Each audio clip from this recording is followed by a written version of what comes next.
Welcome to Warrior Kingdom Ministry. Today, we're talking about something so many of us overlook: the hidden power of silence. In a world filled of noise, constant opinion, and endless distractions, silence can often feel uncomfortable. But what if I told you that your deepest healing might be waiting in that quiet place? Stay with me now so I can let you know why silence isn't empty. It's full of God's presence. Now, we live in a noisy culture, right? Notifications, conversations, the presence to respond quickly. Now, that causes a spiritual static. And in that noise, we often misses God's presence. Now, Elijah didn't find God in the earthquake, the fire, or the wind, but in a still, small voice.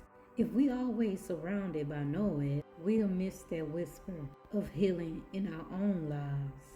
Now, Psalms 46 verse 10 says, "Be still and know that I am God."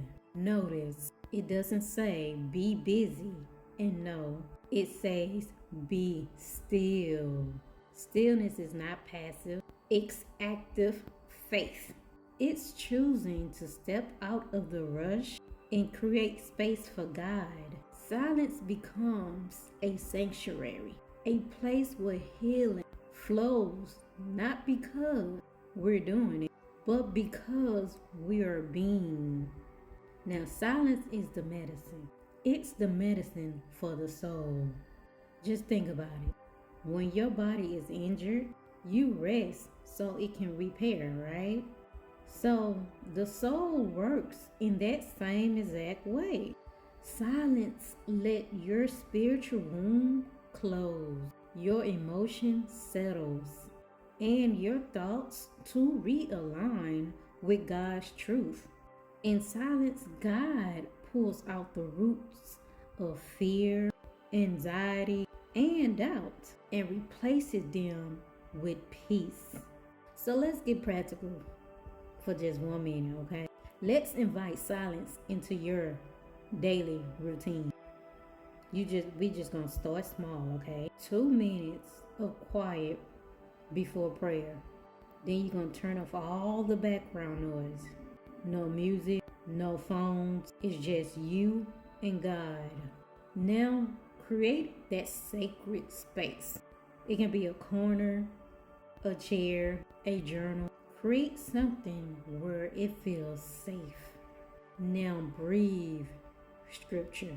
Take one verse and instead of analyzing it, just sit there in silence. Now, these small steps would help train your spirit to rest and receive God's presence. Now, there was a season in my life where silence felt heavy. I thought I wasn't praying loud enough or filling the air with words. I wasn't really connecting with God, but it was in those moments of silence, sitting in my tears, or even my frustrations, that I began to feel God's presence. Now, being in silence taught me that God doesn't need my noise. He needs surrender. That was it. Just surrender. Now, if you've been longing for healing, maybe what you need isn't another podcast, another sermon, or another conversation. Maybe what you need is 5 minutes a day in silence. Remember, silence isn't empty. It's full of God's presence. Now, if this spoke to you, share this with another madam who needs healing, who needs peace today. And don't forget, stay rooted, stay rested, and stay ready for God's presence